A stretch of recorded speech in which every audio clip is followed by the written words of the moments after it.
Day in the Woods could not be possible without lots of partners. So this is a list of all the partners that we've got who regularly participate in Day in the Woods. I also wanted to share the webpage where we post all of our information.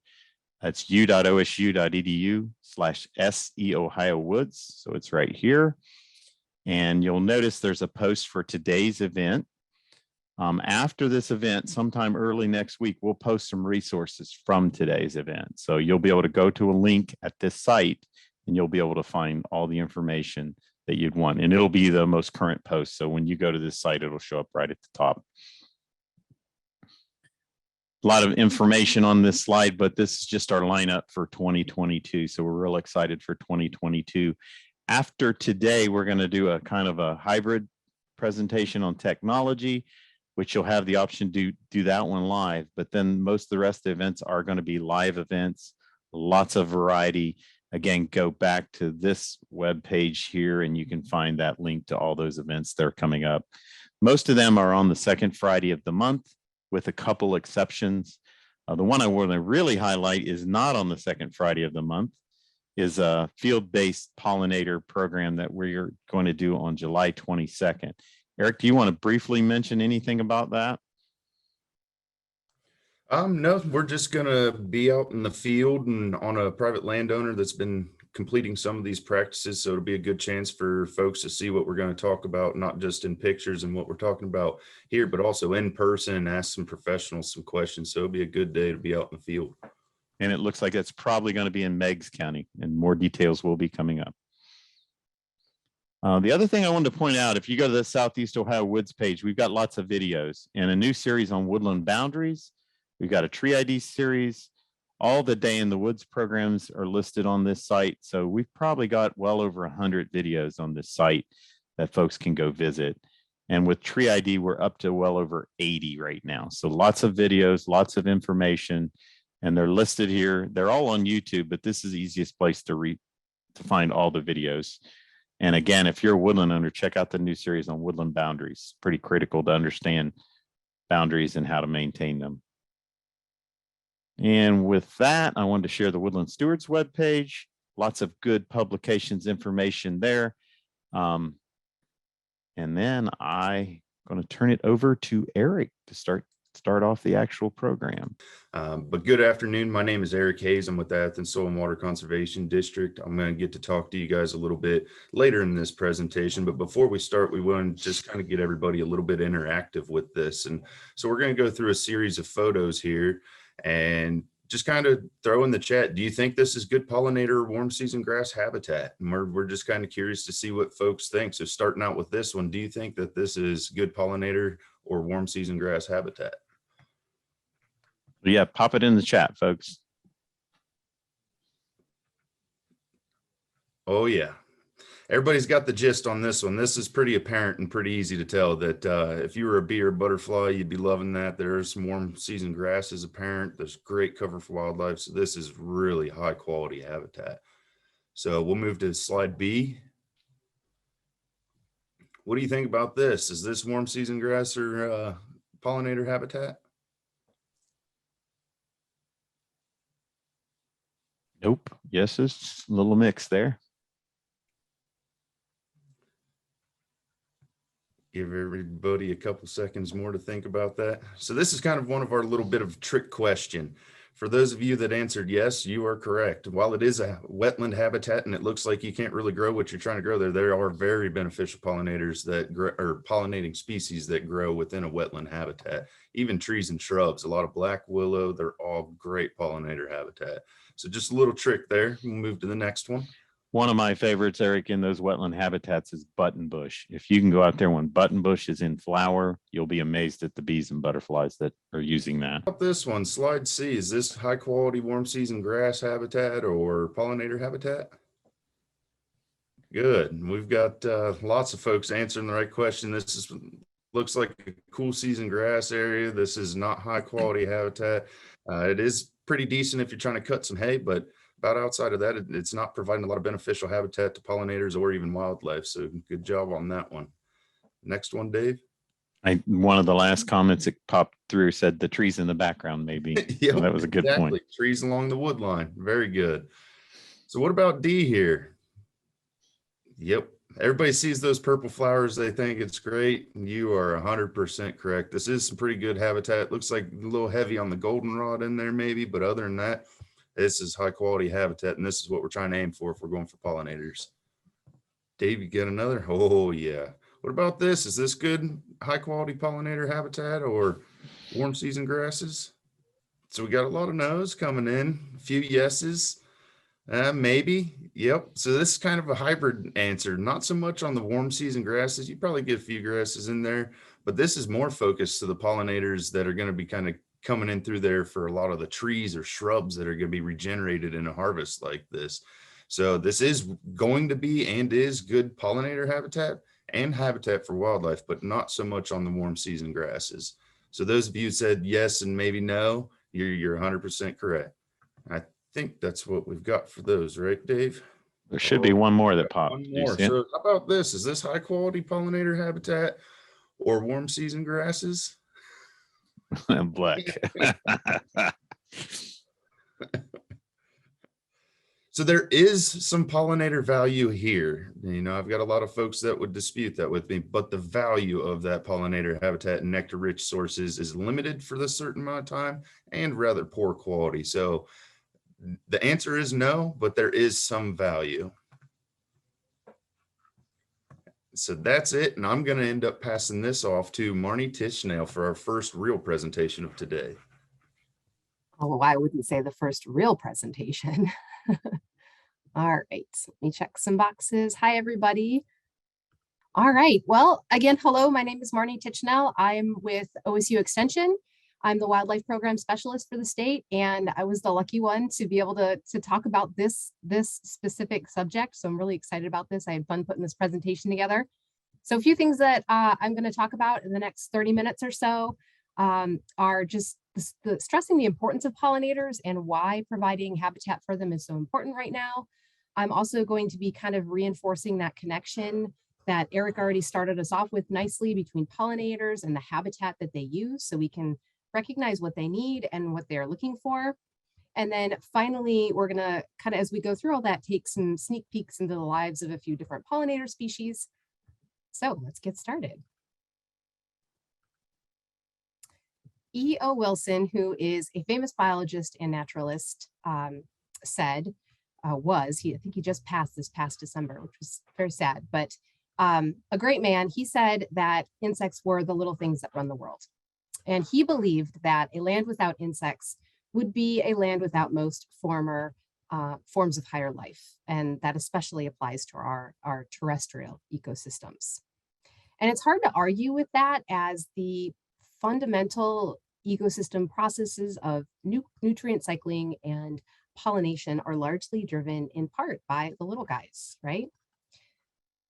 And they are also the most abundant form of life on our planet. So as you can kind of see by this awesome graphic by Kara Gibson, insects make up about 52% of the Earth's described and close to the Earth's estimated species. But despite this, it's usually the vertebrate animals that are the focus of our awareness. This is changing though, and I think the fact that we had so many people interested in this subject today is evidence of that. So there's now also a larger focus on biodiversity and its importance, how we are losing it. And if you're not familiar with what biodiversity is, it's simply the number of living things on the planet. But our biodiversity is declining. And so for example, we are concerned right now about an iconic butterfly species possibly being added to the endangered species list, right? Our monarch butterfly. We talk about declines of native bees like our rusty patched bumblebee, as well as other species. And of course, those are pollinators, not just for our crops, but and our food supply, but also for our native plants, which are the food supply for our other wildlife species, right? We have to always remember that plants are the basis of our food webs, and without them and the insects pollinating them, the rest of that web would collapse. And then finally, we see reports like this that say wildlife populations across the world have fallen by more than 2/3, which is about 68% in the last 50 years. And so in all of these cases, and we could look at many more, there are many factors that are kind of contributing to these declines, but one specific factor rises to the top. So does anybody know what that top cause of these population declines are? And if you do know, you think you know, pop it in the chat.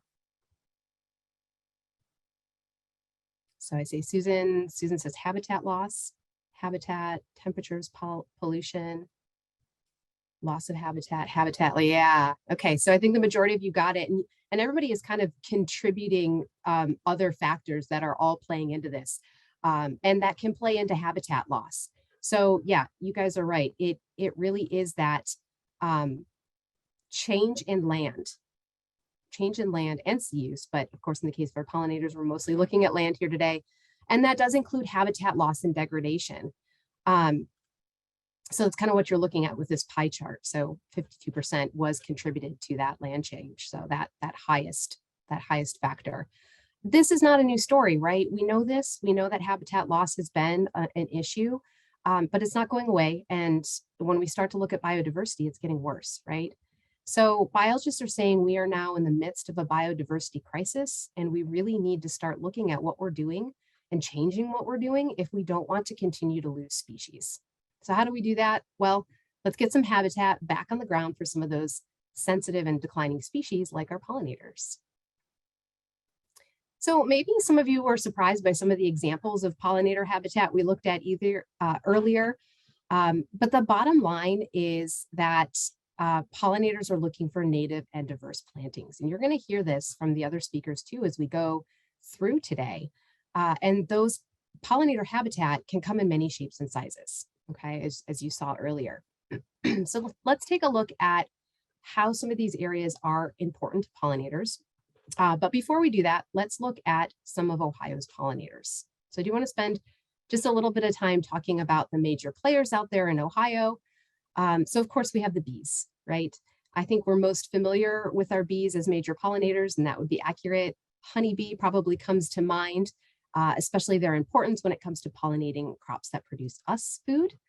But maybe what you are less familiar with is some of our native bee species. So our honeybee is actually a non-native species, and it's not the only one. There are other non-native bees here in Ohio and the US. And in the case of the honeybee, of course, it's not a bad thing. They're very important. But we don't hear maybe as much about our native bees, and they are also very important. We have about 500 or so, over 500 or so species of native bees here in Ohio.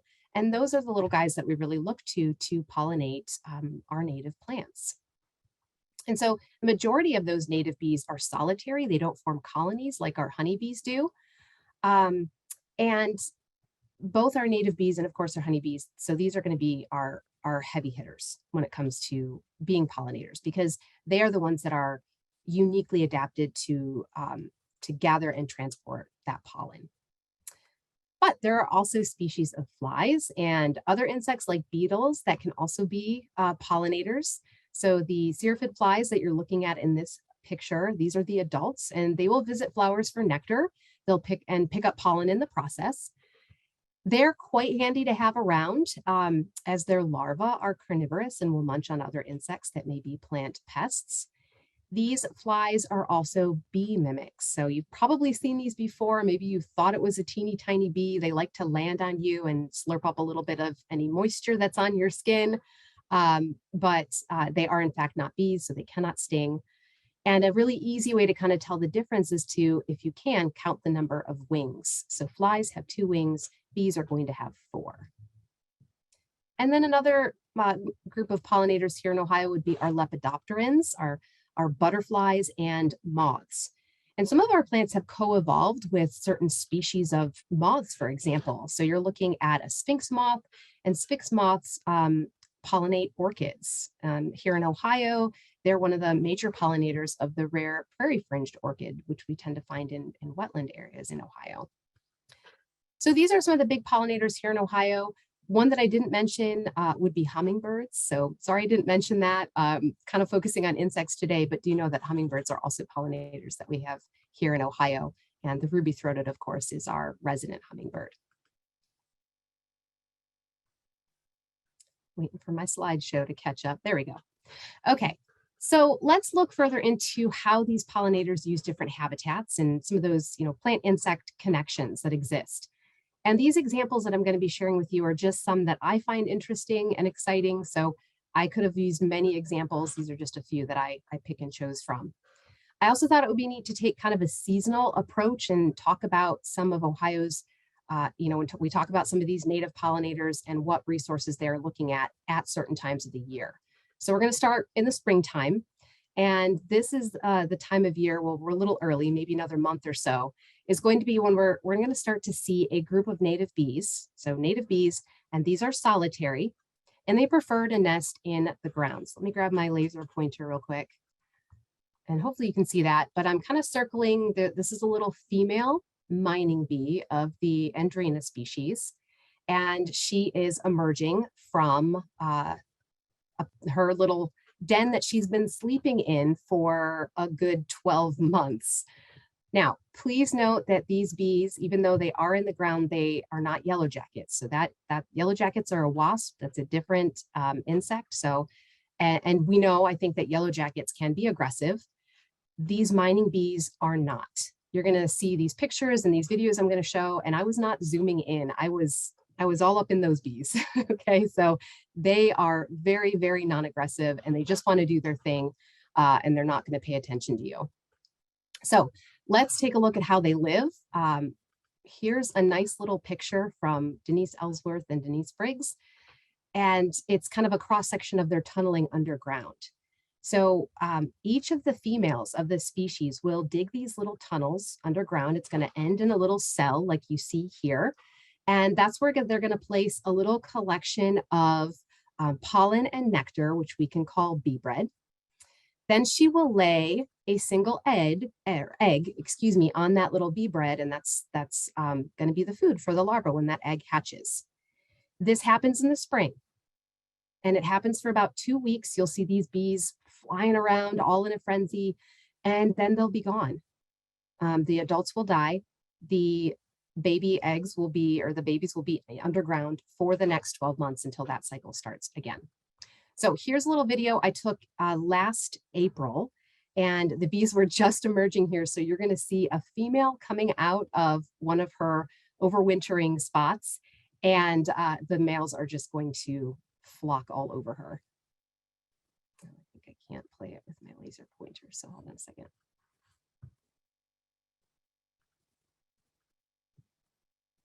Okay. Are they so cool that you're just gonna stay there and watch them? Mama. Are you? So sorry for my kid yelling in the background there, but she said, "Are you just going to stay there and watch them because they're so cool?" Yeah, I did. We took a walk. This was in Toledo in my parents' neighborhood, and we specifically took a walk so I could stand there and watch the bees. So here's just another little video kind of spanning back, looking at these guys. Some species of mining bees like to be completely alone, while others will build these aggregate nests. So you may be looking at this and saying, well, that looks like a colony, Marnie. You said they were solitary. And they are, in fact, a colony, or not a colony. Each female will build her own separate little burrow, but they do tend to congregate in favorable habitat, and that's what happened here. So again, about 2 weeks or so, and then you're not going to see them anymore.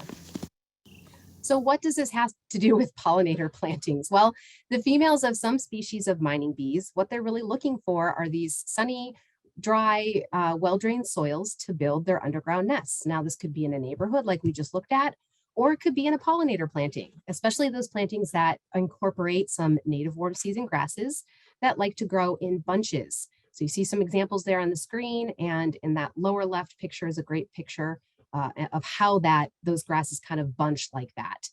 And so, when they do that, a lot of times you're going to, their growth pattern is going to allow for some bare ground. And that's what these mining bees are looking for, that bare ground. And that's not just important for mining bees either. It's also what some of our game birds are looking for, like quails. They like to lay their eggs in these little bunch grasses. And that bare soil is also important for the little poults to move around with, move around in easily and to find insects. And thirdly, bumblebees also appreciate those clump grasses to build their nests in as well.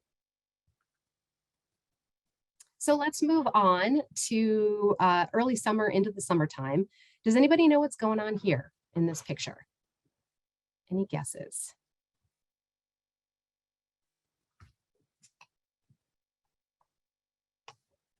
Yeah, Lynn's got it. Leafcutter bees, exactly. So leafcutter are megachile species, another species of native solitary bees. Oh, Vicky got it. Of course you do, Vicky. Yeah, good. So these are another native solitary species. And some, as opposed to the ground, so they're not ground nesters, they're actually looking for a different place to build their nest. They're looking for pre-existing holes, like burrows from other species or spaces between rocks.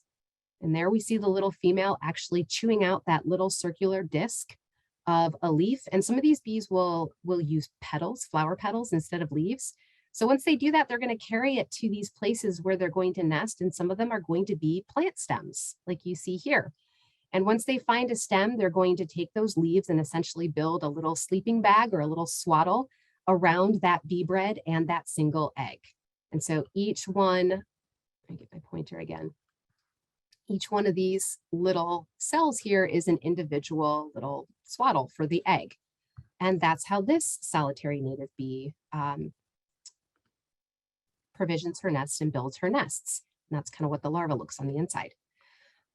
So these bees will take their leaves and their petals to stems of native perennials like coneflower or bee balm or sunflower, all of which are often found in pollinator seed mixes. And of course, they're going to be getting nectar from those same wildflowers as well as other species. And some of these megachile are really great pollinators for some of our native perennials.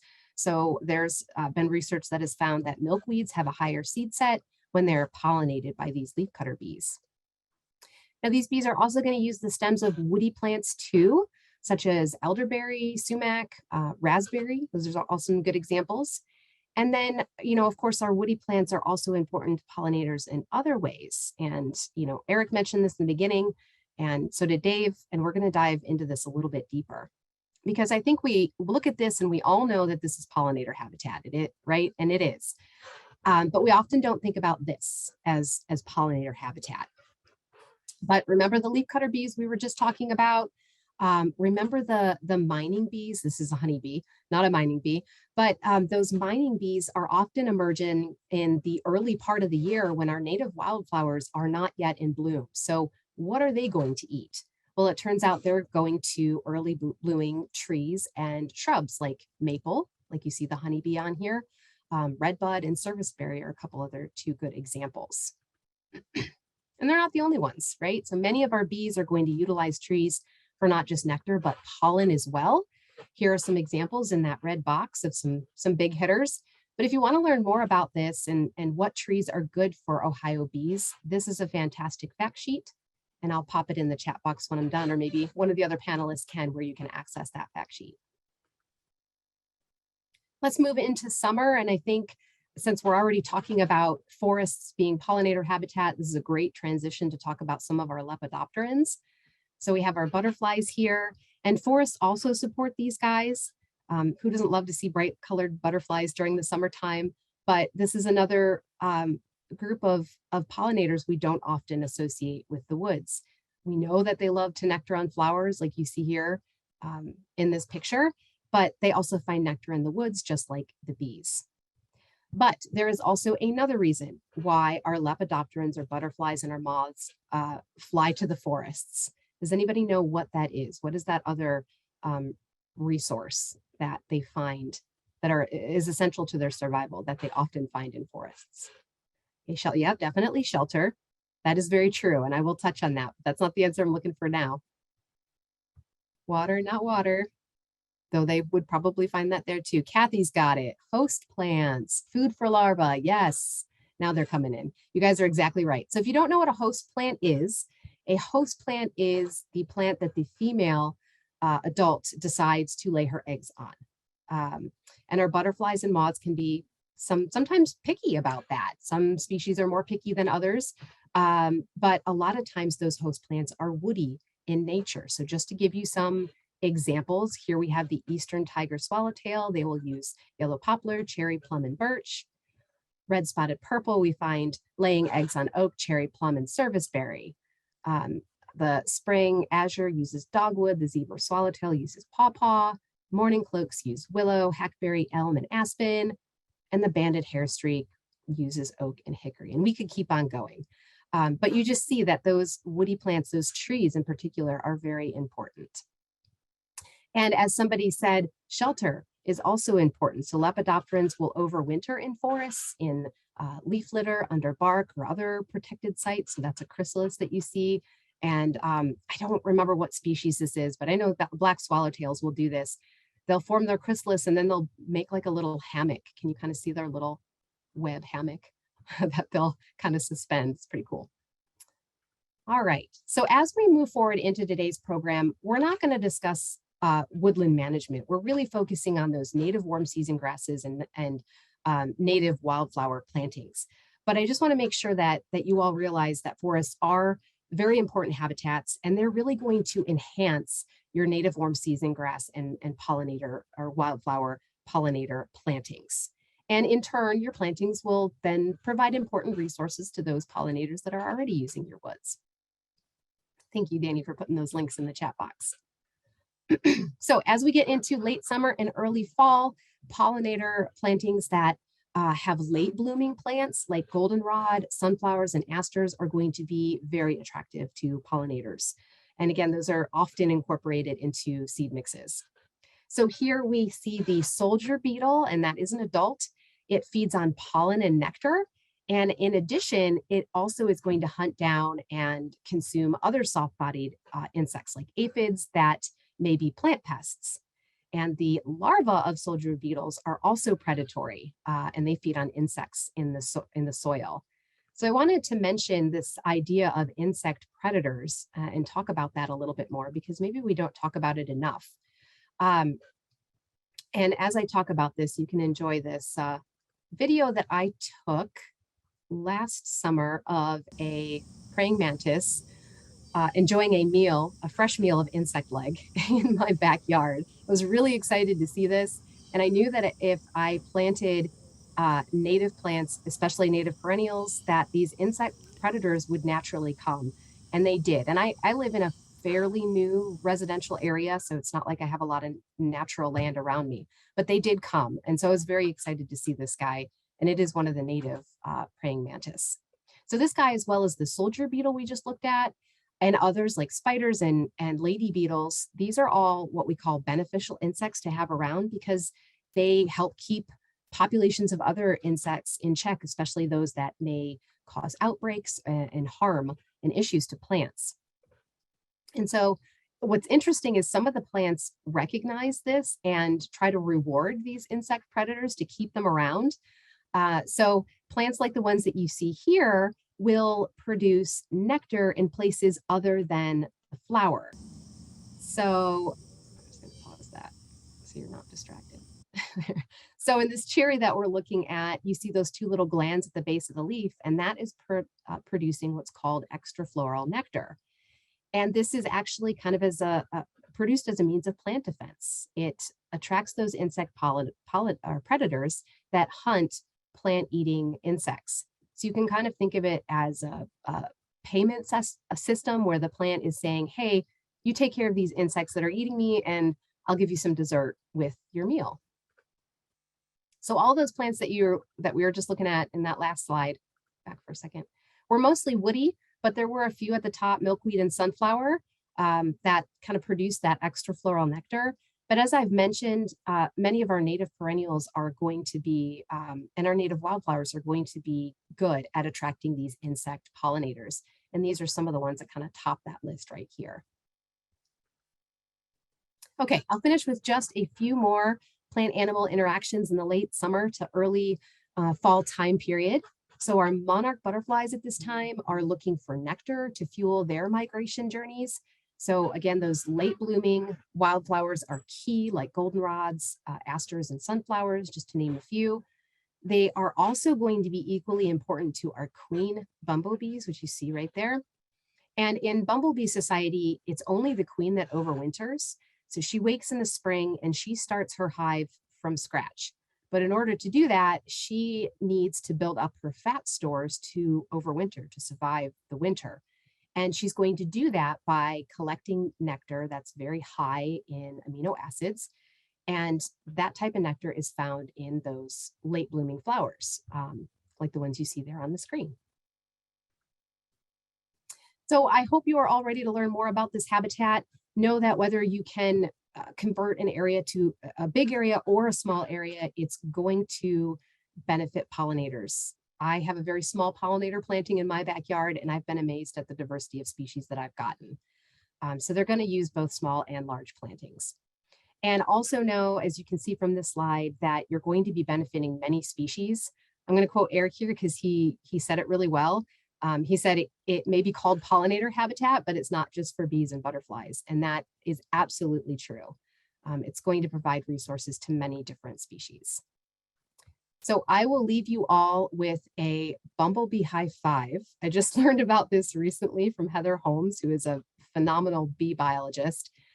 Apparently, when you pet a male bumblebee or you just get a little too close to it, he will raise his leg in protest, and then you can give him a high five. So I'll share this video that I found on YouTube.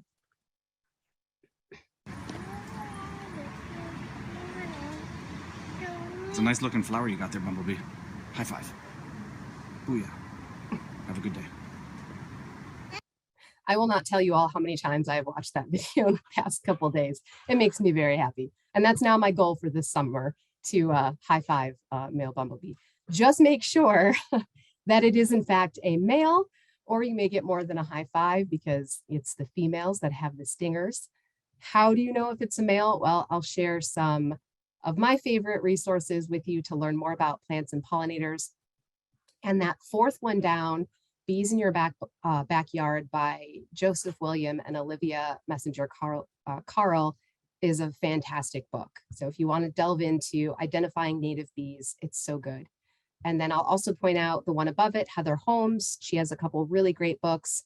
And then lastly, that very top one, the Osu B Lab, is that website is put together by several of our entomologists, but one is Denise Ellsworth, who is our extension pollinator specialist. And she does so many great webinars on pollinators, and she records them all, and they're all free. So you can go back and watch them. I believe she has one starting next week that is several, I want to say it's at least 7 or 8 webinars, all on bumblebees. So if you want to learn more, check that out.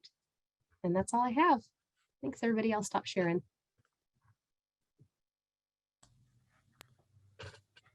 Thanks, Marnie, for a great presentation. It's going to be tough to follow up on there. But as Marnie said there at the end, pollinator habitat in warm season grasses is for more than just pollinators, bees, or butterflies. There's a lot that really benefits from that habitat. Let's see, I want to make sure, Dave, you seeing that ugly mug on there? Looks good, Eric. All right, perfect. So I want to tie in just right where Marnie left off with just a quick little food web that I generated for folks to kind of show them that.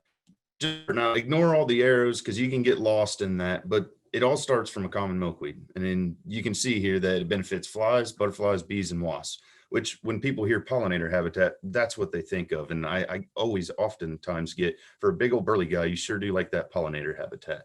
Well, there's a lot more to it.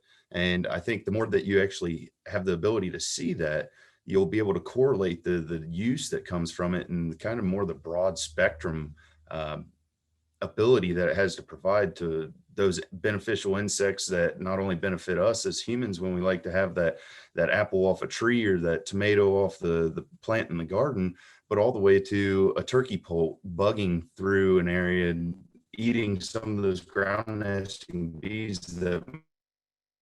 So in this photo representation, you can see just from common milkweed, you can go flies, butterflies, bees, wasps. Then you can go to rodents, fish, snakes, which also feed a lot of our bald eagles, ospreys. You can relate it to really just about anything. This was just a quick little throw together. But I wanted to kind of not only have that plant insect correlation, but also that plant insect wildlife correlation to that. And so my point of this presentation is to give you some goals and expectations and why you might commonly see someone trying to plant or establish some type of habitat like this. And so I'm going to start out with some goals, what some common goals would be and why you might want to plant warm season grasses, pollinator habitat, or even a combo of both.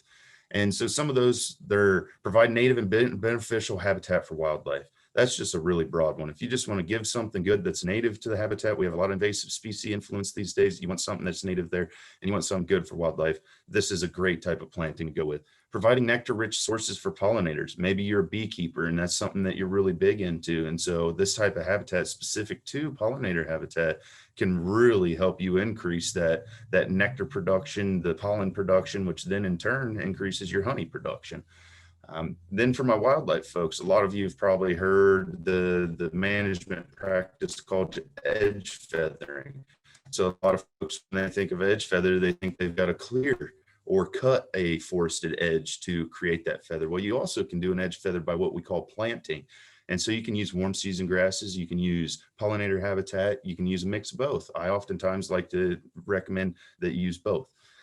Increasing pollination of orchard, garden, or other flowering species. So if you're a gardener or you're an orchard grower, if you want to increase that pollination, planting a pollinator habitat around that, those areas are really going to increase the fruit production and the mass production that you have. And then promote upland game bird habitat. So if you're a quail hunter, you're a pheasants hunter, or even wild turkeys, this type of habitat's going to intrigue you because that's where they get a lot of their protein sources, where they can do a lot of bugging on those ground nesting bees. There's really a lot of beneficial use there for those upland game birds. Then some folks, they're really into birding. If you really are trying to increase the availability for your songbirds, this is the type of habitat that you're going to want to look at. Create and increase successional diversity.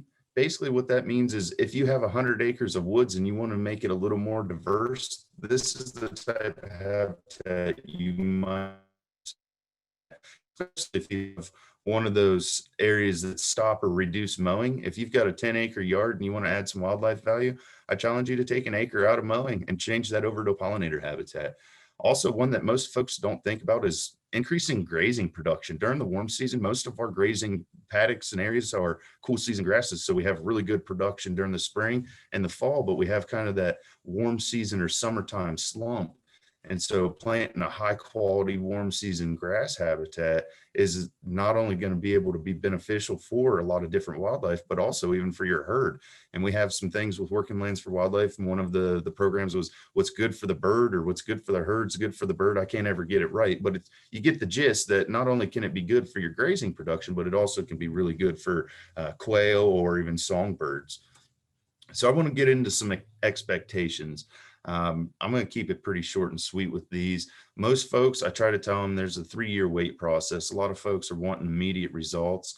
And this is the one that I get the most common questions on with a lot of my landowners is, hey, we did that planning. I followed your steps correctly last year, but nothing's growing. I'm really worried I messed up. And you just got to have a level of patience with this. It is going to take a couple years to fully establish. And kind of the saying that I was told was the first year they sleep, which during that year, they're focusing really almost all of everything on their root production or their establishment of the roots. The second year, they're creeping. So they're still focusing a lot on their root establishment, but they're doing a little bit more on the vegetative establishment. But then by year 3, when most folks are like, all right, sweat off the eyebrow, you were right, I thought you were crazy this whole time, they make a big leap on that third year. And the third year, it's almost mind-blowing. You walk into it and you can just see the wildlife everywhere. So that's one of the big expectations, is don't look for it to be flowering all of these beautiful pictures we're showing you that first year. Expect it on the third year, and expect to feel like you did wrong for the first 2 years. Then expect also that there's going to be follow-up maintenance. A lot of my folks think, oh, well, once I plant that, I'm done. Well, if you want it to revert back into woody shrubs and trees, then yeah. But if you want to maintain it as that type of habitat over the course of time, you're going to be looking at having to do either some fallow disking, brush hogging, or even prescribed burning. So expect that there's going to be some follow-up maintenance. Then also, the one thing that you're going to be able to tell over these next few presentations is the less you do on your site preparation, the more problems you're going to have on a successful establishment, which was going to have a lot of non-desirable competition. So site prep is extremely crucial, and you're going to get to hear that again, so I won't even really beat on it too much. So now what I'm going to do is I'm going to show you kind of what you can expect in the first 3 years of establishment and kind of give you some visual representations.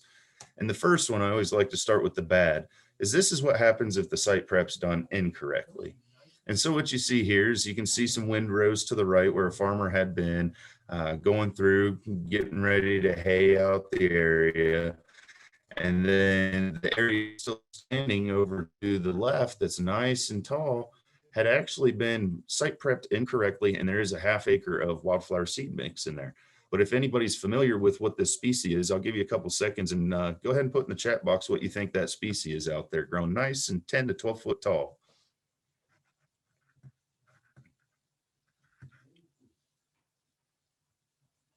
Uh-oh, not getting any. So that is Johnson grass. That is one of our non-native invasive grasses, especially in a flood prone area. This is a floodplain. This ended up being a success story, but this is what you can expect if you slack on your site preparation or try to cut any quarters. Site preparation is key. And so what most folks are worried about is what's it going to look like when I'm using an herbicide site preparation treatment. And this is one we couldn't use any type of mechanical, and you can kind of tell this is a pretty good slope, and it's got a good slope. And this erosion up through there was from them laying an electric line was there beforehand. But we ended up spraying that with an herbicide. That's its first spray. You can expect it to look like that. It'll green up about midsummer, first spray in the spring, green up in the midsummer. You'll do another spray in the fall. It'll look about the same. You'll question what you've done. And then 3 years later, you're going to pat yourself on the back and be happy with what you've done there. Because then the first growing season, this is kind of what it looks like. This is when I get my calls from everybody. Like, I don't know why I listened to you. I went and killed all of that area off and nothing's really growing. It just looks kind of spotty. And that's good. If that's what you're seeing, that's a good problem. If it's really taken over with a lot of plants, there's probably an issue there and your site preparation wasn't on par. This is what a warm season grass area, this is provided by Jason Jones. This is what it can look like in the first year on good growing condition with everything done correctly. They actually had even was able to graze some of their cattle on it within that first year. So if you're a livestock producer, then that for the warm season, that's fantastic grazing for you. And that's going to help keep up the weight and the production of your livestock. So then in the second growing season, which is kind of what I call the creeping phase, is you're going to see a little bit more. You're going to get to see a few more showy flowers, but still not a whole lot. You're going to ask me, well, I thought that whole mix had like 32 species in it, and I was expecting 32 different flowers. Well, you're getting there, and this is a good representation that you are getting there, but they're still focusing a lot on their root development, so you're not getting a lot of that showy representation above ground. Here's another one that's about 3 foot and right around 3 to 4 feet in height. So it's still pretty good cover, really good for pollinators in there, but it's still not hitting its full peak yet. So then we get to what I call the leap phase, or the third growing season. This is Jason Jones, who you'll get to talk to later, staying there. And he's roughly about 6'2", and you can tell that a lot of that gets up to about his chin or even head height. So if you're really interested in having some cover for wildlife, as well as getting some good pollination through there, as you can see, this is phenomenal cover. There's a lot of browse available there. There's 32 different species. So generally about any time of the year until dormant season, as long as it's growing and deer are looking for something, doesn't matter what their taste buds are looking for, there's something in there for them. And it's great for all wildlife, not just deer. So then here's another picture where it starts getting showy, that leap phase, that third growing season. This is one that the picture does the justice a little bit for you here. You can tell that if I was a pollinator, that's where I would be. And if I was wildlife, I'd be bedded down in there, bugging around underneath. It's just super beautiful area. You can't hardly say that's not beautiful. I don't care who you are. Then this is the spot where we did kind of an edge feather by planting. You can see on the left of the picture, you can see the ag fields out there. Off to the right's the wood line, a lot of really beneficial trees and shrubs in there that are pollinating. But also we created we softened the edge by doing an edge feather by planting with pollinator habitat. And so that's a good representation to be able to show the amount of availability that's there for all species, wildlife that's native to our area. So then this is a third year it's pretty showy, but the picture I wanted to show here is if you look kind of at the base of a lot of those plants, it's actually fairly open. Visualize a nice woods that you want to walk through that doesn't have a lot of brush. That's kind of how that is for a lot of these turkey poults you see up in that top left-hand corner. That's actually a photo that I was able to take along one of the pollinator plots that we had done. The turkey poults were in there. I had spooked off the mom and a lot of the other ones. This one tried to hide, and as it was calling out, I found it. Tried not to scare it too much, but it was kind of cool to see that they were in there bugging and getting some pretty good protein sources out of there. And this is just an example. Everybody was probably familiar with this. I know in Southeast Ohio, these hatched out about 6 years ago, the cicada, the 17-year cicada, but that's just one of the many bugs that are in the ground and around those areas. So then just a few more pictures kind of showing off a little bit of the third year leap year of how awesome it can look. This is a more established warm season grass during the growing season. You can see if you're a wildlife, that's where you're going to want to be. And if you're a producer, that's extremely awesome grazing there. Then this is one that's active.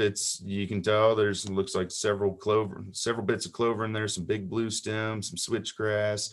So that's looks more like a pollinator warm season grass planting. So kind of a mix there. But again, you notice your livestock in there, and that gets you through that summertime slump. Then I kind of mislabeled this one. This was a third growing season, but this is during the dormant season. So this just goes to show that there's a lot of available cover, even when it's not the growing season. So if you're a deer hunter, that's great bedding. If you're a quail or pheasant hunter, you can look at that and you already know that's where you and your dogs are wanting to go. Things to keep in mind is a lot of folks look at the whole entire field for management and their follow-up maintenance, but look at it in more like thirds. And I believe Abby touches on that a bit more, but instead of thinking, oh, I need to bush hog that whole field, maybe bush hog a third of that field. That way there's some nesting availability. And if you paid attention to Marnie's presentation, a lot of those plant stems can be very beneficial to a lot of our native pollinator species. And then last picture, this is a more established plot earlier in the growing season, just to kind of show you how thick and lush it can be. And you see Jason's hat down there. Thanks for the picture on this one, Jason. But these are the end of the photos of just kind of give you some realistic expectations of what it can look like with good site preparation. So without further ado, I will pass you all off to Abby for her presentation. Thanks, Eric. Let me get things loaded up here and we will start rolling.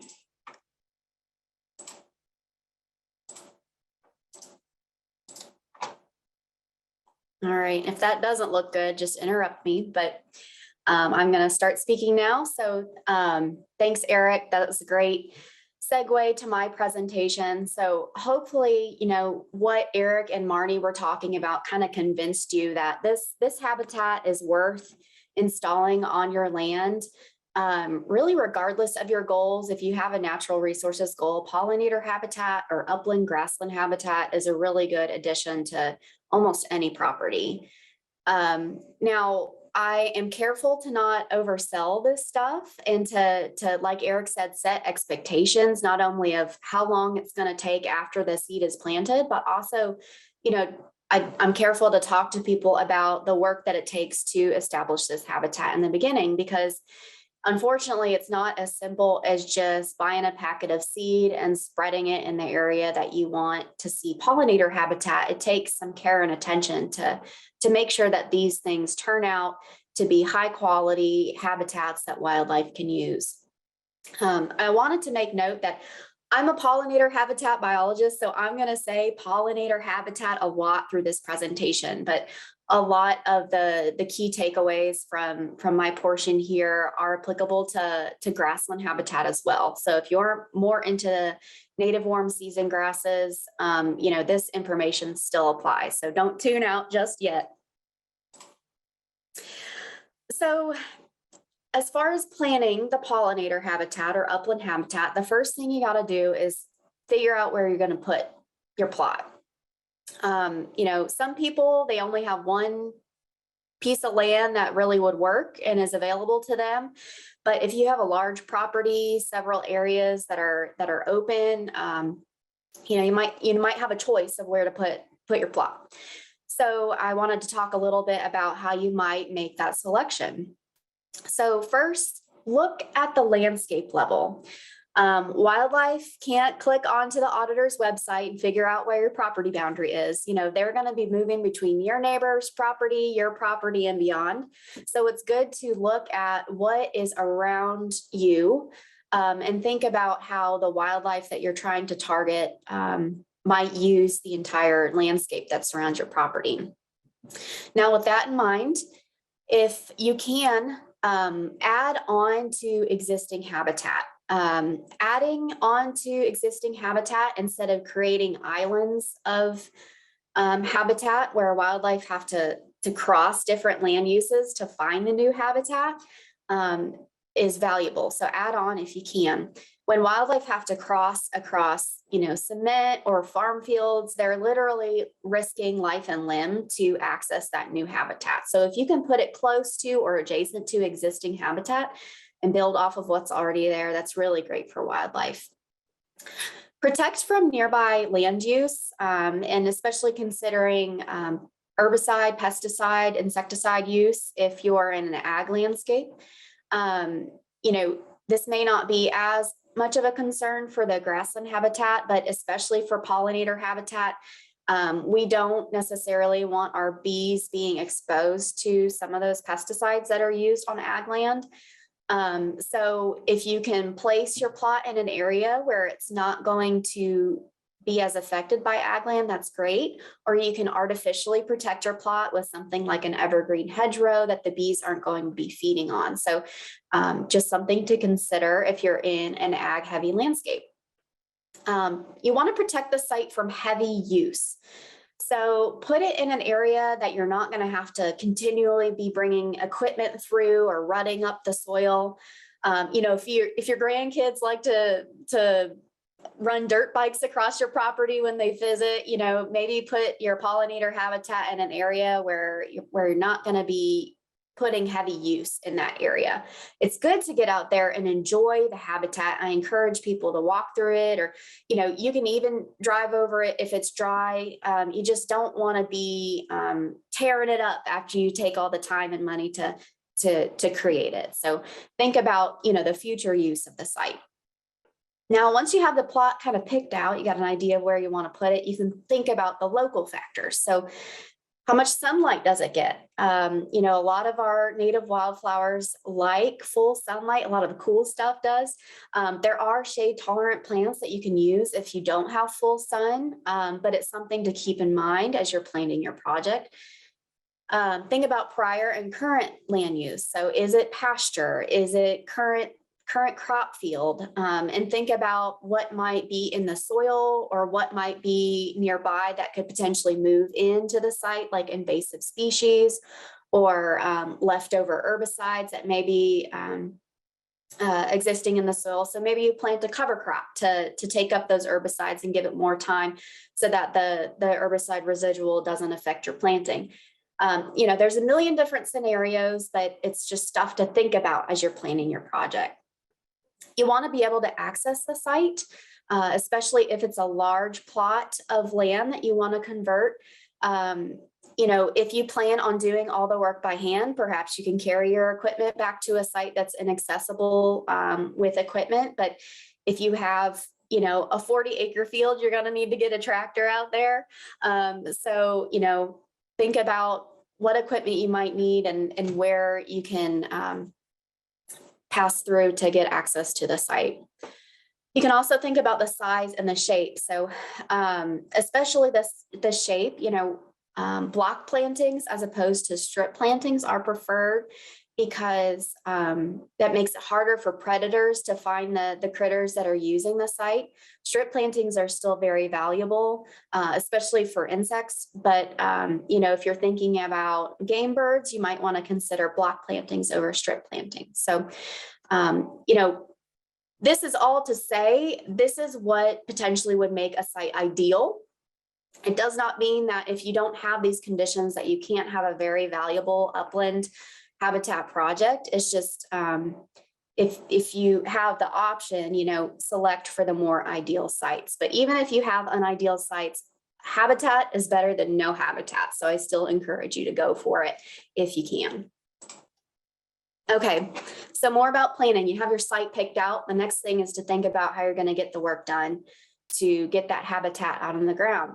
So you want to think about who will do the work, and does that person have the equipment that you need for the size of the project that you've picked out. So you might do the work yourself. Maybe you have your own tractor, your own broadcast seeder, and your own ability to spray herbicides or prepare the site. Or maybe you need to hire a vendor who can bring equipment into the site and do the work for you. Think about what materials you might need even beyond equipment. So if you're using a conventional site prep method, you're going to need herbicides. Everybody's going to need a seed mix, bulking agents, fuel, or maybe you're doing an organic site prep method. So maybe you'll need some plastic for solarization. So this is all to just put it in your mind of think about the materials that you're going to need ahead of time. And make sure that you can source those materials, because if you can't find them, maybe you need to shift and consider a different method. Order stuff ahead of time. The last couple of years, these natural habitat pollinator stuff has been very popular, and vendors are selling out of certain types of seed or certain types of wildflower plugs. So be the first one to get your name in the hat. That way you can get the species that you want and get your project on the ground on time. You can also think about how much you want to spend, and financially and time-wise. So maybe you work an off-farm job, or you have a full-time job, maybe you have kids that need to be run to practice, and you're going to be a weekend warrior. Well, if that's the case, I would encourage you to scale your project according to your financial and your time budget. Again, we'd rather see good quality habitat be put out on the ground at a small scale rather than trying to take on a large project that doesn't end up quite right because, life happens. And so I just encourage you to moderate your expectations and be realistic about what you can do, because you can always add on to the habitat year after year after year, but we'd like to see it get done right. So in general, there's 4 stages to a pollinator or upland project. Site prep, planting, first year management, and once you get that site established, you kind of start thinking about long-term management. So I wanted to just kind of walk you through these stages to, again, help set expectations. That way the kind of the timeline you're thinking about and kind of the activities that are included in creating this habitat type, so that you have the knowledge to plan ahead and plan what's right for you. So site prep and planting kind of go together. The planting is just one little activity. It's the most important one. A lot of people want to skip right ahead to the planting, but site prep is super important, and it's something that takes time. So Jason's, we've got a whole separate talk about site prep. I'm not going to go into the details of how, but the point I want to make here is that you see on the slide, this is the gold standard of site prep. So, notice here, you've got year 1 and year 2. So if you do a really good job at site prep, you're not going to be planting your seed mix until about the second winter after you start your project. At a minimum, maybe you don't have a lot of weed pressure, not a lot of things pop up when you do that first herbicide spraying. Perhaps you can get it done in 1 year. But at minimum, unless you're starting from crop ground, you're going to spend a whole year on site prep. So get that project started, get it on the ground, but be prepared to do some impatient waiting because, it does take some time to do it right. Okay, after you've got your site planted, yay, things start growing. You want to switch to first year management. So why bother? Why bother mowing in the first year? Boy, is it heartbreaking to chop those little black-eyed Susan flower heads off. Things are finally growing. We want to see it growing. Why would we want to mow it? Well, I'm hoping to convince you that you should mow your pollinator habitat in the first year that it's growing. So what we've got here in the visuals, we've got this nice little sunshine shining its rays down upon the flowers. These sunflower looking flowers, those are our prairie plants, the wildflower plants we want growing. We've even got some little things, some of those sleepers that Eric talked about that grow really slow, kind of underneath the fast growing plants like the black-eyed Susans. So those are things that we want to be growing. And then we've got some annual weeds. Those are almost like the cherry blossom things kind of in the background. So those are going to be things like foxtail that kind of pop up in that first year, basically regardless of how you prepare the site. You're still going to get some weeds, and that's just a fact of life. So what happens when we mow is, first of all, now the sunlight is reaching those leaves of the plants. So instead of putting energy into growing flowers, we now put energy into growing roots and new leaves. And those leaves help gather energy that's going to get those plants through the winter and is going to make them even hardier and stronger and be able to blossom more the next year. So anybody who gardens, you got to clip off those first tomato or eggplant or pepper flowers, the first ones that bloom. It's heartbreaking, but you got to do it because it's going to make a hardier plant that produces more later in the season. So it's kind of a similar thought process here. You'll also notice that now those sleeper plants are getting sunlight, whereas before they were blocked out by kind of the overstory of the plants that were growing faster than them. So they're getting what they need to grow too. And lastly, now our annual weeds, they've been clipped off. They haven't been allowed to seed and fall, drop that seed onto the soil. So they're not going to be an issue next year. Those annual weed cycle is cut short because you've done your mowing properly. So this is kind of the timeline of first year management. So again, you planted from December to February, and then in March, you get to kind of hang out, sip your coffee in the mornings. But when stuff starts to take off, you want to mow, maybe once a month, or as soon as the weeds reach about your knees, or the field reaches your knees, you want to mow it back down to about 8 to 10 inches. The fall is, throughout the life of your plot, going to be a great time to scout for weeds and to treat them with herbicides. Fall is a great time to apply those and spot treat. And then in the winter, you rest. Okay, and then the last stage is that long-term management. So your site is established. Things are kind of starting to take care of themselves a little more. Things are looking good. Like Eric showed you, that third year stuff really starts to take off. So why bother with long-term maintenance? Why not just let nature take its course? Well, in Ohio, we get plenty of rain and not as much sun as we want, but plenty of sun. And so what happens is we have enough resources to grow trees. And if Mother Nature is let to take its course, it's going to grow trees in your pollinator or your grassland habitat. So by doing a long-term maintenance activity, you're going to make sure that instead of transitioning into shrubland or young forest, that plot that you've spent so much time on remains as upland habitat. Your activity will also maintain bare ground. So Marnie mentioned the importance of bare ground for our ground nesting bees. In Minnesota, 70% of the native bees are ground nesting. So I would assume it's a pretty similar proportion for us. So we really need the bare ground in these habitats. So your maintenance activity is going to bury some of the thatch or burn off some of the thatch and open up more bare ground for those bees to access, and also for the wildflowers to continue dropping seeds and growing new plants. This activity will maintain your plant diversity.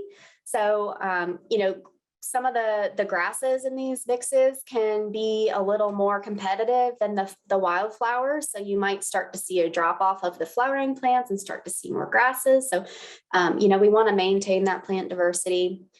And, more holistic idea of this is we're trying to mimic the ecology of prairie systems or our historic systems for upland habitat where they were grazed by ungulates, our native ungulates, or they were burned by the native peoples. So we're kind of keeping with tradition here of managing these areas to be open. So this is what the long-term maintenance schedule looks like. In year 3 to 5, you might start to notice some signs that, oh, maybe I need to start doing a long-term management regime. Maybe it's even year 7, the site will tell you what it needs done. But in your first year where you decide to start your long-term maintenance regime, you're going to disturb 1/3 to half of your plot. So by only disturbing a portion of the plot, you're leaving behind overwinter cover and a refuge for wildlife to go while you're disturbing the other half or 1/3 of the field. So we really don't want you getting in there and disturbing the whole field, because if that's the only field you have, the wildlife have nowhere else to go. So that's kind of why we suggest the partial field management for the long-term maintenance. In the second year, you'll continue on. So you'll move from the first 1/3 of the field to the second 1/3 of the field, or, if you decided to do half the remaining portion of the field. And, if you're working in 1/3s, you'll need a 1/3 year of maintenance as well. And then in the 4th year, or once the whole field has been disturbed, then you look at that first section where you did your activity and kind of assess that first plot and see if you need to start that maintenance cycle over again, or if you need to rest it for a couple more years until the site tells you that a disturbance needs to take place. So how do you know when that disturbance needs to take place? I told you the site will tell you. Well, what do you go out there and look for? Or how do you listen to the site? First of all, it's hard to find that bare soil between the plants. So go out in the middle of your field and take a look, see how much bare ground you can find, see if you can shuffle your feet along the soil. And if you're getting tripped up, or if you can't manage to find bare soil, you definitely need to do something about it. For pollinator habitat specifically, if your grasses are taking up about 40% of the ground, it's time to disturb 40% or more. In upland grassland habitat, you might look more at the density of grasses. If they're getting really thick, you might want to consider disturbance. But for pollinator habitat, the earmark is 40% and above of grasses. And then again, the decreased plant diversity. So maybe you started with something that looks like the bottom picture and now it's looking like the top picture. Well, maybe we need to manage those grasses and let those wildflowers take back over again. How to disturb? There's going to be more talk about this in the field day that we're going to have in July. So if this interests you, come and join us. But for now, I'll give you a little preview. Disturbance can occur in several different ways according to your abilities and the resources you have available to you. Prescribed burning is always number 1. It's the best thing for pollinator, grassland habitat, native habitat. However, if you can't burn, doing a grazing, haying, a light disking, those options are great because not only do they kind of disrupt the grasses if you do it at the right time, but they also bury the thatch or the dead plant material that is covering up the bare ground. So that's a good option for bare ground. Now, if your only option is mowing, mow it rather than just letting it go on its own. But mowing is probably the least preferred option because you don't address the bare ground issue. You're actually going to add to the dead vegetation at the ground level. So, see what's available to you and do some form of a disturbance, but that's kind of the preview of what you can potentially do.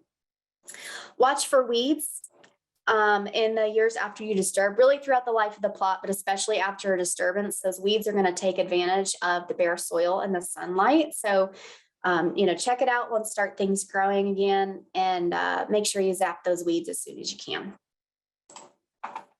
All right, I mentioned at the start that, you can always start small and add on as you go. And even if you have a small plot and you don't have the option to expand acreage wise, you can continually improve even a small plot across the years to continually add benefit to pollinators and wildlife. You can do this by interseeding after your disturbance regime. You can plant wildflower plugs to add in new plants that aren't there yet. So take the opportunity to always be working on this if that's what you'd like to do. There's always opportunity for improvement. Now, boy, does this sound like a lot of work when it's all crammed into a 15-minute presentation. However, you only have to do one step at a time, and you do them in order. So, it's not as overwhelming as it sounds. And the result is totally worth the effort. And this is what you end up with. Not only do you get the pollinators, but you get the grassland nesting birds, the mammals that use these areas. Even if you're into salamanders or weird wildlife that people don't usually talk about, there's something for every critter in these habitats. So it's totally worth the effort and the impatient waiting to do this kind of work. So just keep it in mind as you're going along. And that is the end of my presentation. So I'm going to stop sharing my screen and hand it over to Jason Jones.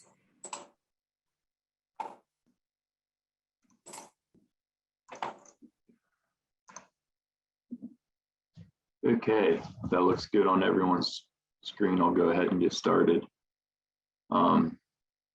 My section is on site preparation, and this has been discussed on a lot of the others presentations today. And the reason is because it is an important step in the process of seeding any pollinator habitat, grassland habitat, or prairie. I'll kind of use those interchangeably. But when we're talking about pollinator habitat, that includes grasslands and prairie.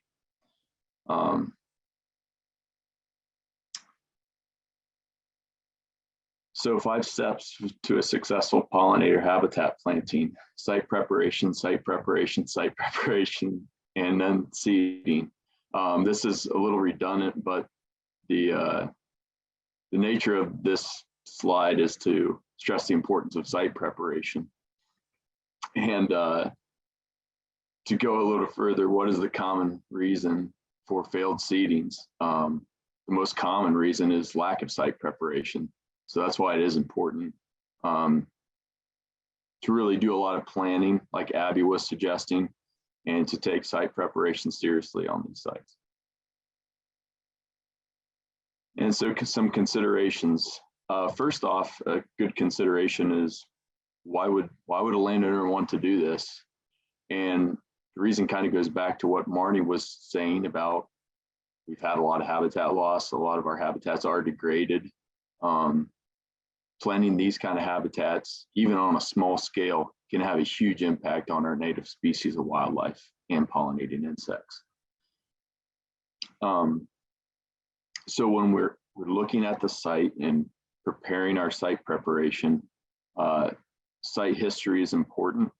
Both historic plant communities and our soils might have influence on how we prepare the site, how aggressive we have to prepare the site. Current and recent land use. Seed bank is a really important consideration that we'll talk about later, and herbicide carryover. If the prior land use, some agriculture like seed corn can use herbicides that have a lot of carryover. So that's a consideration to think about when you're planning your site prep. Site-specific limitations like topography and access. This is especially important in Southern Ohio. We can't use disking as a means of site preparation if we can't get the disc to the field that we want to prep. So that's an important consideration. And another important consideration is topography. Maybe we can't use disking because the site is highly erodible, or maybe we can't use herbicide as a means of site preparation because of the topography. Adjacent land use, forest edges and invasive plants. These are all considerations worth thinking of while you're preparing the site. Forest edges obviously have a lot of, tree seed. Like Abby mentioned, we have a really good climate for growing trees in Ohio, and the closer to forest edges, the more quickly our grasslands will have succession into like a forest. Last consideration is ecology of native grassland plant communities. Now, this is important because when we're thinking about the ecology of native grasslands, a lot of our plants that we're going to establish with the seed mix are really small. They don't have a lot of energy coming out. So you have to consider that, and preparing the site really well helps kind of nurture those really small seeded prairie plants to be able to compete with all of the other plants that are going to have a really huge impact on those first few years, like Abby mentioned. So no site's the same. When we're talking about site preparation, a soybean field in the top left is going to be different than a retired pasture hay field versus turf grass versus a field of non-native invasive shrubs like the autumn olive on the bottom right. These are all going to have a different schedule of site preparation. One could virtually have very little site preparation. The seeding could almost be done instantly, versus some might have 3 years of site preparation. So site preparation, we're going to talk about chemical site preparation and mechanical. So some forms of mechanical site preparation, one would be like disking. So basically disking removes a lot of the plant material, incorporates a lot of the dead plant material into the soil profile. Like chainsaw work is another form of mechanical site preparation. Basically removes a lot of the plant material from the surface of. And this would be like a fecon machine, another form of mechanical brush removal, mechanical site preparation. And a good time to do mechanical brush removal will be like in the winter. A lot of times is the most suitable conditions to do this sort of work. Something that's worth bringing up on mechanical site preparation is when you do mechanical site preparation, and excuse my really elementary photo here, but I wanted to point out that when you remove all the plant material from the surface of the ground, all of the roots are still living. With disking, you might disturb some of the roots a little bit, but when you do this, perennial plants are going to come back. So it's important to use mechanical site preparation in tandem with maybe another technique of site preparation.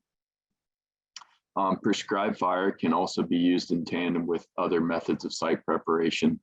Prescribed fire helps stimulate a lot of the seed bank and other seeds that are in the soil. Moving on to chemical site preparation. So chemical site preparation, here we're talking herbicide. It's important that we know what we're dealing with, and we very strategically use the appropriate herbicides for that area. So there are non-selective herbicides and selective herbicides. Basically, non-selective herbicides kill all the living plants that the herbicide comes in contact with.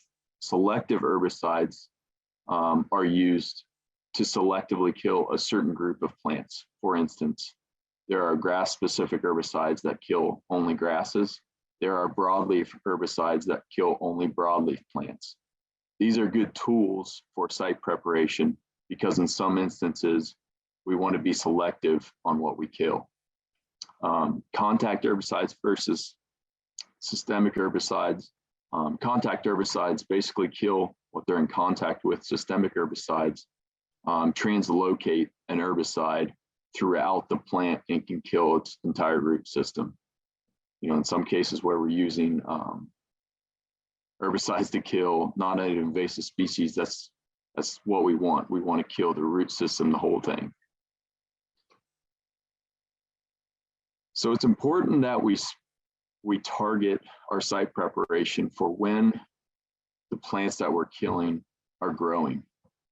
So for instance, cool season grasses, we're talking tall fescue, orchard grass, smooth brome grass.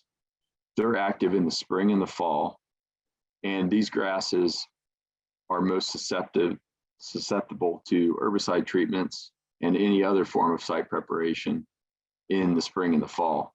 For instance, if you spray fescue in November, it'll be very effective. If you spray fescue in July or August, it will not be near as effective. That's important to think about when we're targeting, the killing of non-native invasive plants for site preparation. And then you take a warm season grass, something like Johnson grass, which is another non-native invasive grass. We're going to target this in the summer because that's when Johnson grass is most actively growing. So chemical treatment for cool season plants, obviously we're targeting the spring and the fall. Chemical treatment for warm season plants is basically in the summer months, during the summer months. And chemical treatment for brush removal, like this would be if you're targeting species of woody plants in an area that you're establishing a pollinator habitat planting. Usually after the middle of August, species of woody plants are taking back in nutrients into their root system. So killing them with herbicide this time of year is effective. Seed bank, the good, the bad, and the ugly. The reason I wanted to bring up the seed bank is the seed bank is basically seeds that are basically laying on the top of the soil that are just for a disturbance to germinate. They're waiting for proper conditions to germinate. So in this case, you spray off a turf grass, it looks dead, it's really satisfying, you did what you came to do. However, even though this Kentucky bluegrass is dead, there are many plants in the seed bank that are going to germinate. Those seeds could be good, they could be bad, depending on the site. That's why when we were talking about the history of the site, that's why that's so important. If this was pasture, a lot of those seeds would be probably undesirable. If this was a woodland or an old hayfield that was relatively untouched, maybe they would be good. Here's an example of where the seed bank is actually relatively good. We sprayed off tall fescue, common milkweed, and purple top, and a little bit of switchgrass came up after the fescue was removed. So this is an example of a good seed bank. Here's an example of a really poor seed bank. Sprayed off the fescue, and Canada goldenrod or Canada thistle and burr marigold came back, or sorry, burr cucumber came back, which are both really invasive species and very undesirable for pollinator habitat. Same with disking. Disking probably has a reputation of stirring up even more undesirables, just because it does disturb more of the soil. So here's a good example of disking. You can see it germinated a lot of partridge pea and black-eyed Susans. And another bad example of disking is it very often germinates species like Canada thistle and burr cucumber, and a lot of species that we're going to have issues with. So building a schedule, this kind of goes in tandem with what Abby was saying about building a schedule that works for you. We look at these 4 different sites that we started with. Some sites can be seeded almost instantly. Some sites might need 2 years. Some sites might need 3 years of site preparation, depending on the severity of the site conditions. While we develop a schedule, we also think about seeding dates. So this 2 seeding date windows we have in Ohio for seeding pollinator habitat and native warm season grasses are the dormant seeding dates of December 1st through March 14th, and the spring seeding dates of April 1st through June 1st. So just a little bit of a summary. Site history, land use, and limitations. We reviewed those, why they're important to site preparation. We've reviewed some of the methods, mechanical and chemical site preparation methods. And we reviewed the importance of the seed bank. And we reviewed kind of schedules to set us up for success as we're seeding pollinator habitat. And if everything goes right, this is why we do the site preparation. This is a prairie on our family farm. It took a lot of site preparation, 2 years worth, but the results are very good, and it's a good location for a lot of pollinating insects and upland birds like pheasants and quail, and a lot of species of wildlife. Thank you. My presentation's over. I'm going to stop sharing my screen, and I encourage everyone to come into our field session this July.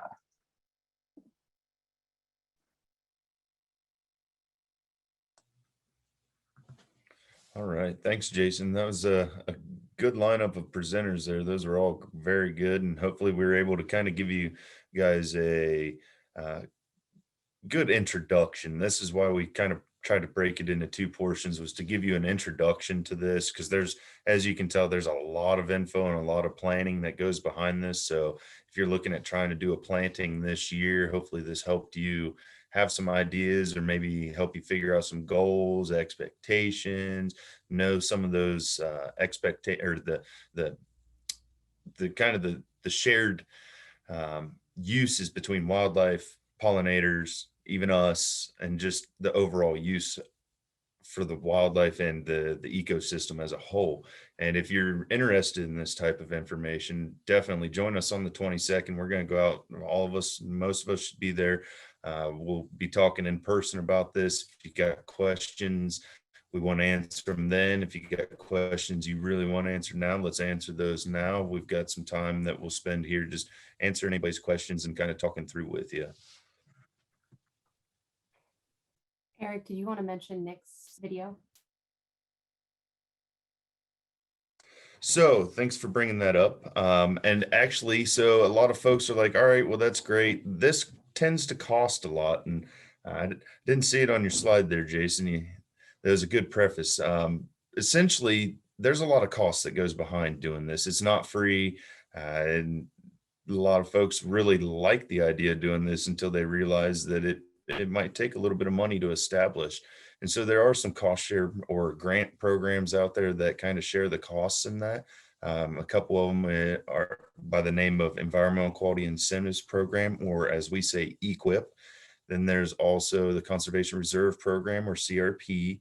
And then there is CSP programs. There's several different programs. Essentially, what we're getting to is there's some funding out there. And so we've got a link that Dave has just attached on there. If you got some time, you want to watch it now, go ahead, definitely watch it now. It's going to go through a lot of that information that Nick Schell's presented. And Nick, you're here. Do you want to we've got 30 minutes till we plan to end this. I think if yours is only 10, 15 minutes. If you want to run that now, I don't see any reason why not to. Yeah, Eric, I'd be more than happy. You can run it, or I can run through it, or if you wanted to play it and listen to my recording, and if anyone had questions as a follow-up, we can do this however you want. I've got the video link there, and I've tried longer videos on YouTube, and they just don't play well. So I don't recommend that. We've tried that with our boundary videos. So I would almost recommend we get the questions answered first, and then at the end, if we want to play that, we could do that, or just have folks do that on their own. Sure, I will make one plug if I've got time.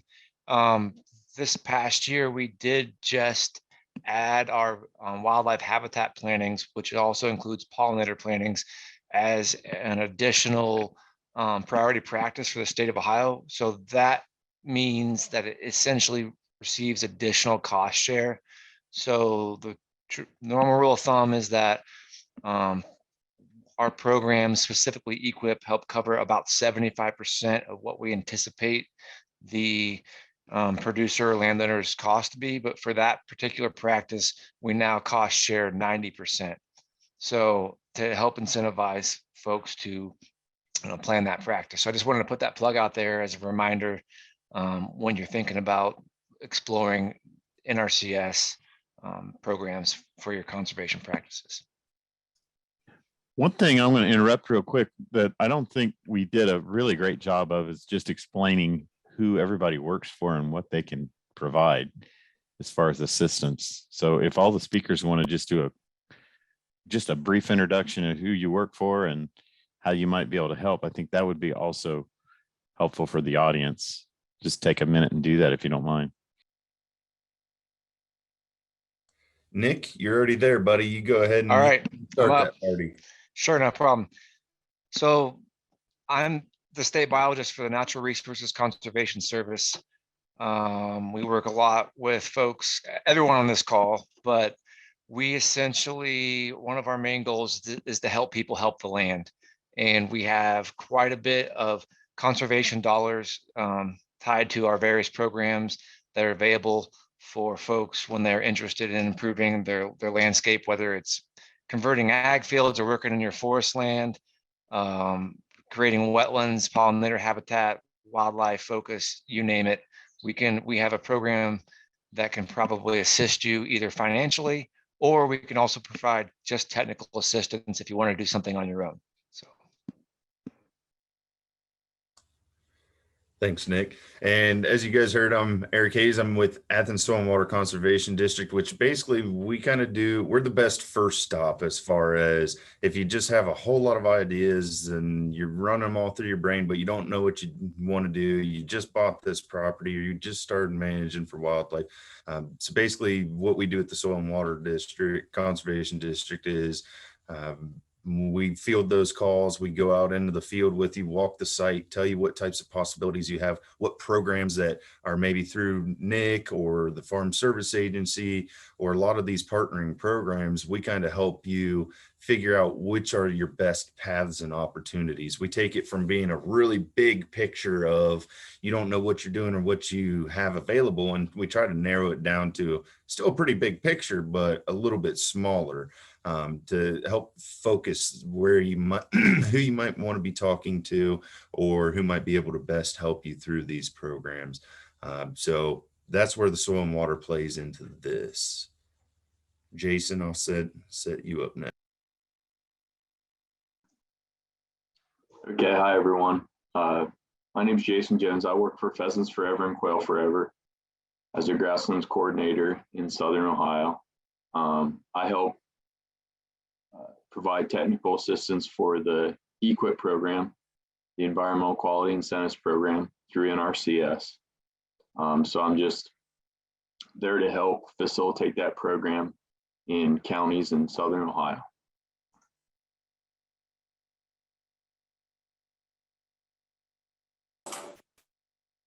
I can go next since I'm also a Pheasants Forever and Quail Forever employee. So my name's Abby Prier. I do work for Pheasants Forever, Quail Forever in partnership with the NRCS. So like Jason, I, can work within the Farm Bill program arena. I can, help with EQIP as well as programs like Conservation Reserve Program, CRP. So I'm a Farm Bill biologist and focus on wildlife habitat, but especially pollinator habitat. So I get a lot of people that want to add pollinator habitat to their properties to attract all sorts of wildlife, even beyond the bees and butterflies. And I cover a great size of or area of Ohio. So if you don't have another Farm Bill biologist through Pheasants Forever that you know of in your county, it's probably me. So feel free to reach out if you'd like to talk more about pollinator habitat.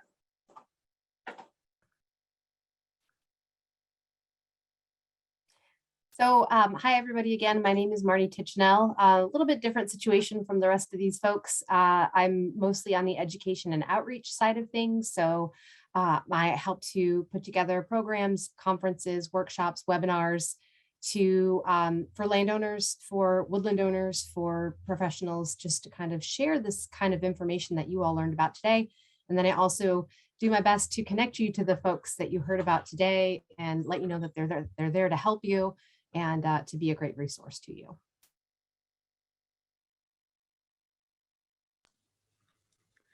And Dave, everybody knows you, but I think we still have to have that introduction. But before you do, I want to throw a plug in that Abby kind of touched on is, you know, while I may not be in your county, there's a lot of local SWCDs. And while Abby and Jason may not be covering your region, there are other Farm Bill biologists and other coordinators and all sorts of folks through all these entities that you can work with.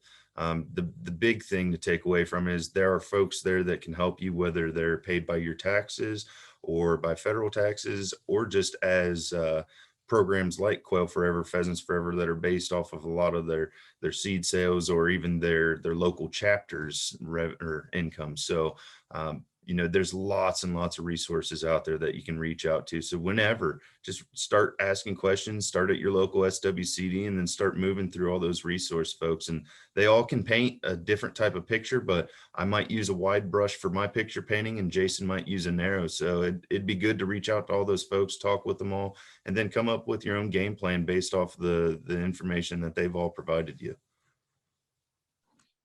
Thanks, Eric. And again, I'm Dave Apsley. Much like Marnie, I work for Ohio State University Extension.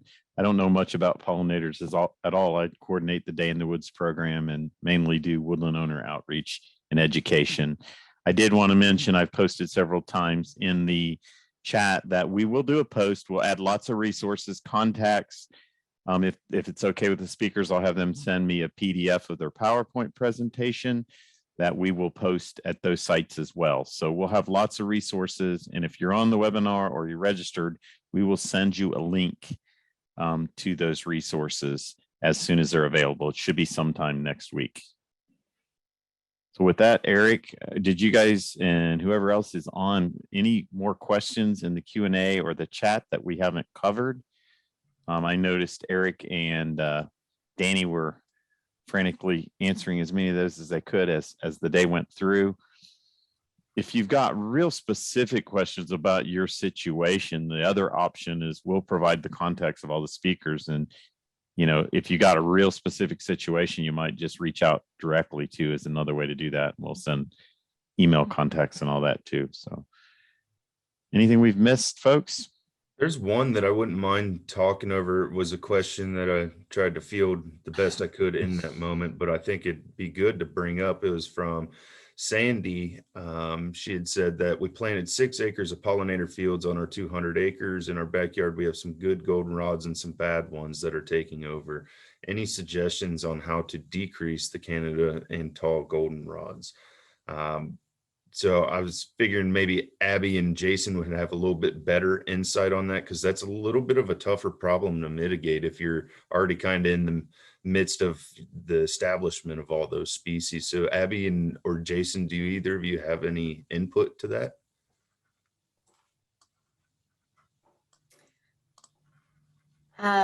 I would defer to Jason. The one idea I would have is maybe doing some targeted increase in diversity, where maybe you do like a strip disking and interseed some more desired plants. I don't know how to actually like target getting rid of Canada goldenrod, but maybe Jason can answer that. Definitely a tricky one. The good thing is that goldenrod is native and valuable for a lot of pollinating insects. I understand that it can be a hindrance to diversity in some cases though. So something that does work is timely mowing.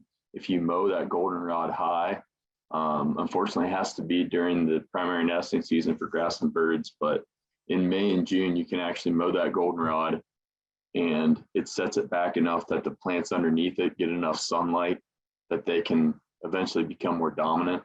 So that's something that does work. Another thing you can do is there's an herbicide product methyl that does work basically at killing goldenrod, and it's less effective on a lot of the other perennial forbs. So that could be another thing you could try.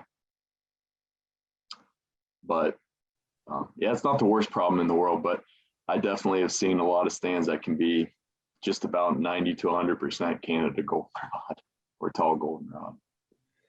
And I was kind of along the same page. That's definitely a tough problem to mitigate. And I had already given my answer in text to her, but essentially I was saying that, some targeted either manual, but if it's at 6 acres, manual is not that realistic of a practice to be able to try to limit or reduce that.